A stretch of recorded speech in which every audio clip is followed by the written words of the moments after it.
एक normal train को electric बनाने के लिए सबसे पहले इसके इंजन को हटाना होगा और ऊपर से जा रही लाइन से सप्लाई लेकर मोटर को देनी होगी और इलेक्ट्रिक ट्रेन रेडी।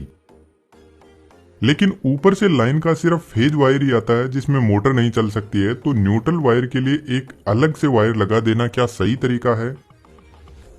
बिल्कुल नहीं, क्योंकि हमारी अर्थ न्यूट्रल ही है, तो अर्थ के थ्रू फेज वायर अपना पाथ पूरा कर सकता है आसानी से।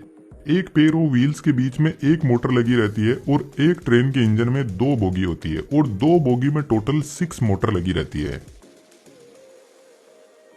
इन सभी मोटर की पावर 12,000 एचपी तक होती है, जिनमें एक मोटर की पावर 2,000 एचपी तक होती है। इंटरेस्टिंगली जितनी भी ट्रेन होती है सभी इलेक्ट्रिक ही होती है। जिन ट्रेन में इंजन लगा रहता है उनमें सबसे पहले इलेक्ट्रिसिटी जनरेट की जाती है और फिर उनसे मोटर को सप्लाई देकर ट्रेन रन करती है। लेकिन इलेक्ट्रिक ट्रेन में एक बहुत बड़ा चैलेंज आता है कि हाई स्पीड में चलते हुए ट्रेन को इलेक्ट्रिसिटी ओवरहेड लाइन से कलेक्ट करनी है, और वह भी कोई नॉर्मल इलेक्ट्रिसिटी नहीं है। 25,000 वोल्ट की सप्लाई ऊपर के वायर में चलती है। सबसे पहले एक खड़ी ट्रेन का मैकेनिज्म समझते हैं। ओवरहेड लाइन से जा रही वायर से हमें सिंगल फेज की इलेक्ट्रिसिटी मिलती है और न्यूट्रल वायर ट्रैक से मिलेगा, तो हम सिंगल फेज की मोटर चला सकते हैं, लेकिन इतना हाई वोल्टेज इस मोटर को जला देगा। इसलिए ट्रेन के अंदर सिंगल फेज ट्रांसफार्मर लगा रहता है जो 25,000 वोल्ट को 600 वोल्ट टू 3,000 वोल्ट तक डाउन कर देगा। इस ट्रांसफार्मर में 2 वाइंडिंग होती है, प्राइमरी और सेकेंडरी वाइंडिंग, और एक थर्ड वाइंडिंग और होती है जो पीछे की पूरी ट्रेन में इलेक्ट्रिसिटी सप्लाई करने के लिए वोल्टेज को 120 वोल्ट तक डाउन कर देती है। ट्रांसफार्मर की वर्किंग को आप इस वीडियो से समझ सकते हो। अब मोटर को सप्लाई ट्रांसफार्मर कर रहा है, तो न्यूट्रल वायर को ट्रांसफार्मर से कनेक्ट करते हैं। न्यूट्रल वायर के लिए व्हील पर लगे हुए एक्सियल कार्बन बार से कनेक्ट किया जाता है, जो वोल्टेज को व्हील से होते हुए न्यूट्रल पाथ प्रोवाइड करवाएगा।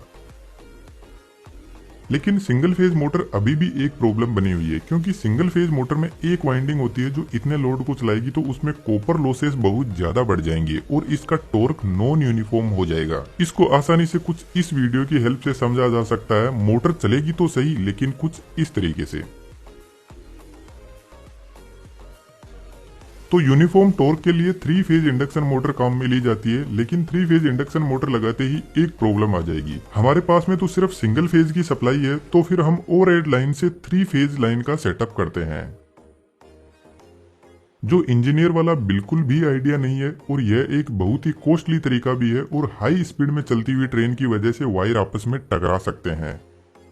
तो एक नई डिवाइस इंट्रोड्यूस की जाती है जिसको रेक्टिफायर बोलते हैं, और यह डिवाइस ट्रांसफार्मर से मिल रही सिंगल फेज एसी सप्लाई को डीसी में कन्वर्ट कर देता है। और आपको पता हो तो डीसी के अंदर कोई भी फेज की वैल्यू नहीं रह जाती है। यहाँ पर हमें पॉजिटिव और नेगेटिव 2 वायर मिलते हैं। इस डीसी सप्लाई को इन्वर्टर को दिया जाता है और इन्वर्टर आउटपुट में 3 फेज एसी सप्लाई प्रोवाइड करवाता है, और 3 फेज इंडक्शन मोटर आसानी से चलती है। लेकिन क्या आपने नोटिस किया, 3 फेज इंडक्शन मोटर को न्यूट्रल की जरूरत नहीं होती है। कमेंट में जरूर से लिखना 3 फेज इंडक्शन मोटर बिना न्यूट्रल के कैसे चलती है।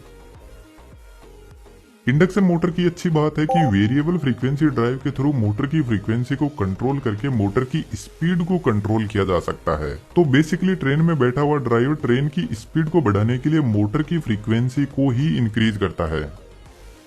अब यह मोटर ट्रेन में 2 टाइप से ब्रेक लगाती है, और यह ब्रेक बिना किसी मैकेनिकल फ्रिक्शन के लगाती है। स्पीड में चलती हुई ट्रेन को रोकना होता है तो इसका इनर्शिया बहुत हाई होता है, और यदि हम मोटर की सप्लाई भी बंद कर दे तो ट्रेन काफी दूर तक अपने इनर्शिया की वजह से चलती रहेगी। यदि आपने सिंक्रोनस जनरेटर वाले इस वीडियो को देखा है तो अब आपको अंदाजा हो जाएगा कि जैसे ही ट्रेन ब्रेकिंग मोड में आती है तो इतनी देर जो मोटर व्हील पर पावर लगा रहे थे आगे बढ़ाने के लिए, अब व्हील वापस मोटर को पावर भेज रहे हैं।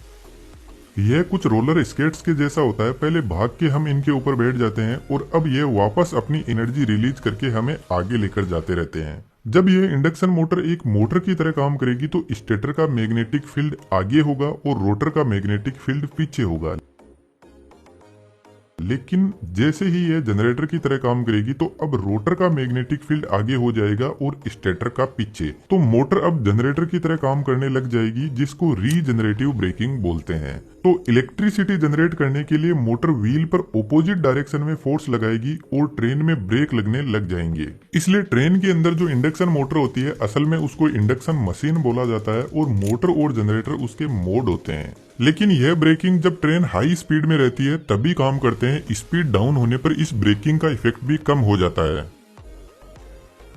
एक दूसरा और जबरदस्त तरीका है, 3 फेज इंडक्शन मोटर में RY भी 3 फेज होते हैं। यदि इस फेज सीक्वेंस को हम RBY बदल दे तो इतनी देर मोटर फॉरवर्ड डायरेक्शन में ट्रेन को चला रही थी और फेज सीक्वेंस बदलते ही मोटर की डायरेक्शन बदल जाएगी, यानी मोटर अब रिवर्स डायरेक्शन में घूमने की कोशिश करेगी और जितना फोर्स मोटर आगे बढ़ाने के लिए लगा रही थी उतना ही अब पीछे बढ़ाने के लिए लगाएगी। तो यह ब्रेकिंग काफी पावरफुल होती है और ट्रेन को जल्दी रोकने की कोशिश करती है। लेकिन सबसे इम्पोर्टेंट बात, जब ट्रेन की स्पीड 0 होती है और मोटर की सप्लाई को बंद नहीं किया गया तो ट्रेन उतनी ही स्पीड में पीछे की तरफ चलने लग जाएगी।